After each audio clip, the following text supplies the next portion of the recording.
പറഞ്ഞായിരുന്നു നമ്മുടെ കിഴക്കിലെ സുനിയന്റെ മോള് പ്രസവിച്ചായിരുന്നു. ആണോ? ഒമേറിയനായിരുന്നു. മറ്റേ ഓപ്പറേഷൻ സിസേറിയൻ.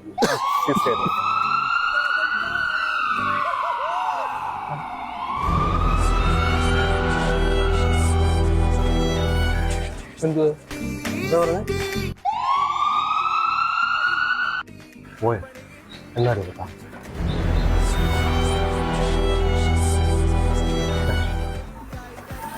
എന്തോ സംഭവം? ഇത് കുറച്ച് നാളായല്ലേ ഞാൻ കാണാൻ തുടങ്ങിയിട്ട്. ഒരു ജീവനല്ലേ ഇപ്പൊ കൊണ്ടുപോയത്? ജീവന് ആംബുലൻസിൽ കൊണ്ടുപോകുന്ന ഒരു ജീവനല്ലേ? അപ്പൊ നമ്മൾ അതിനു വേണ്ടി പ്രാർത്ഥിക്കണം. മനസാക്ഷി ഉള്ളവർക്ക് ഇത് കാണും. എന്റെ റിംഗ് ടൂൺ ആടോ. കള്ളപ്പോ